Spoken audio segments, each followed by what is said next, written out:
다른 회사도 지원하셨나요? 우리 회사는 업무가 좀 빡센데 괜찮겠어요? 솔직하게 답변해 주세요. 자, 이런 질문들 한 번쯤 들어보셨나요? 정말 정답이 있기는 한 질문일까요? 이런 질문에는 항상 가 있습니다. 자, 면접 자체도 긴장되는데 앞서 예시 말씀드린 것처럼 예상치도 못한 질문들이 막 훅 치고 들어와서 순간 멘붕, 내정지 오신 적 있지 않으신가요? 한 리서치에서 면접을 준비하면서 가장 힘들고 어려웠던 부분 조사를 했었는데 1등이 뭔 줄 아시나요? 바로 열심히 준비했는데 너무 긴장해서 준비한 만큼의 답변이나 대응을 못한 게 제일 힘들고 어렵다고 했었다고 합니다. 자, 보통 전혀 예상하지 못한 면접 질문을 받았을 때 대부분 더 긴장을 해서 그때부터 면접이 일명 꼬이기 시작하는 거죠. 그래서 오늘은 들으면 바로 멘붕이 빠질 만한 면접 질문들에 대해서 한번 좀 얘기를 해보려고 합니다. 왜냐면 너무 뜬금없어 보이지만 의외로 실무에서는 자주도 나오기도 하는 질문이기 때문인데요. 그런데 이런 질문에도 의도를 파악하고 나면 크게 당황하지 않고 대응하실 수 있습니다. 한번 살펴볼게요. 대표적인 멘탈 붕괴를 부르는 면접 질문 5가지. 참고로 여기서 제가 취업 활동을 하면서 면접자로서 입장과 면접관으로서의 입장 모두 둘 다 경험을 해본 입장에서 조금 더 솔직하고 명확하게 한번 느끼는 생각을 말씀드려 볼게요.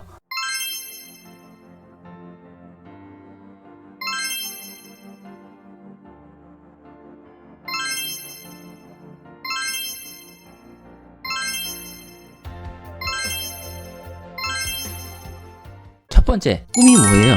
면접 초반에 은근히 자주 나오는 질문 중 하나인데 이 초반부터 답변이 버벅대면 그날 면접 망칠 수도 있겠죠. 이 당황하지 않고 준비해둬야 하는 질문 중에 하나라고 생각합니다.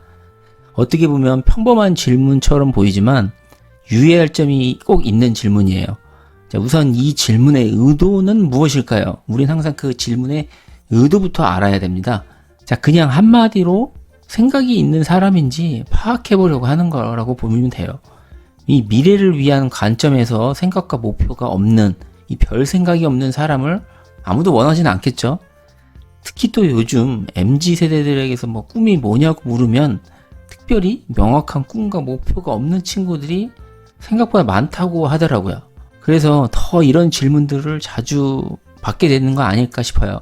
자, 이런 질문의 핵심은 답변을 하실 때도 꿈을 얘기하는 데 있어 면접 보는 회사랑 연관지어서 꿈을 말하는 게 가장 베스트이자 핵심입니다.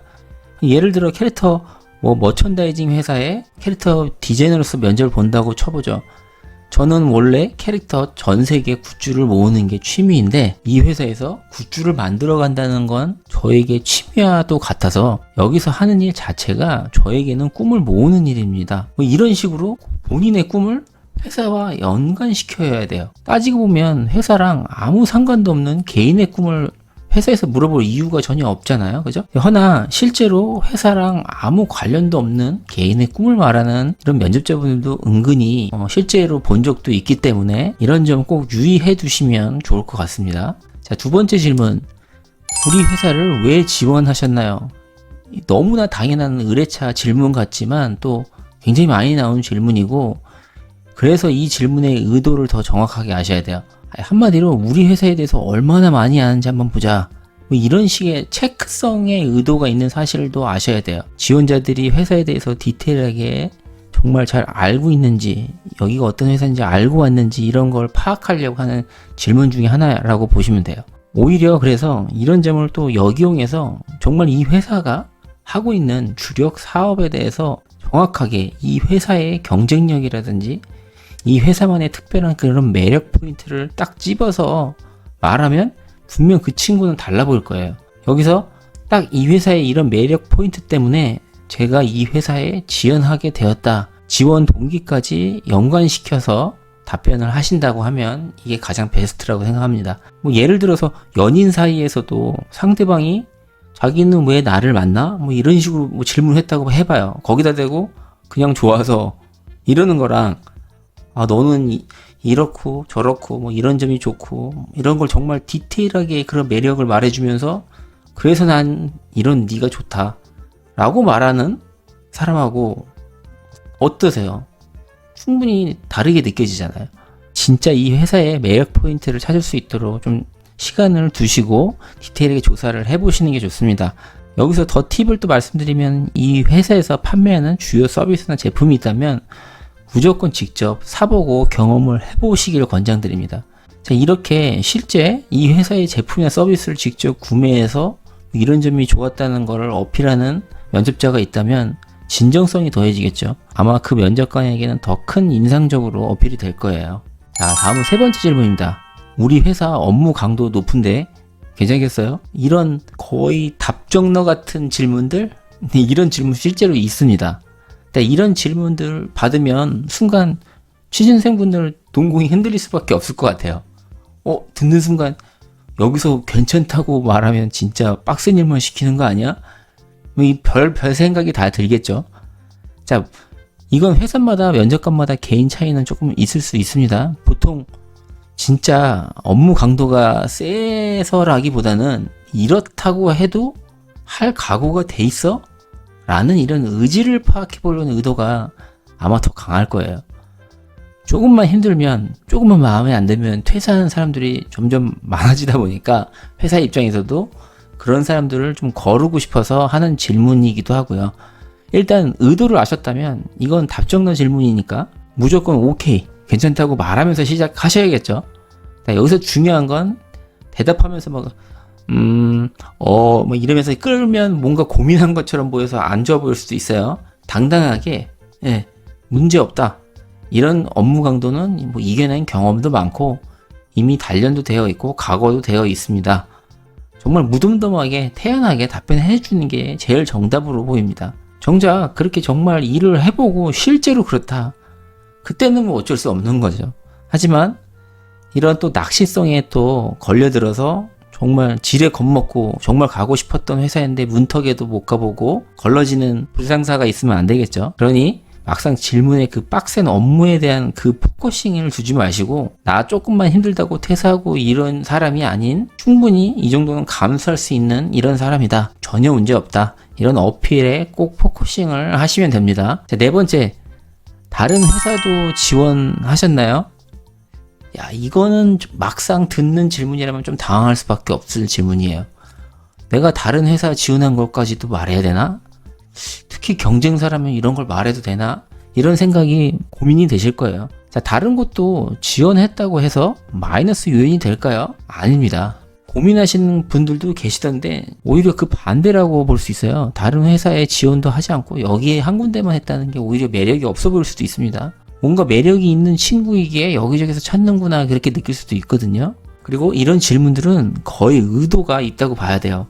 예를 들어서 캐릭터 디자이너를 지원했는데 다른 회사에서 웹 디자이너나 다른 영상 디자이너 이런 쪽으로 지원을 했다든지 이러면 약간 일관성이 없어 보일 수 있잖아요.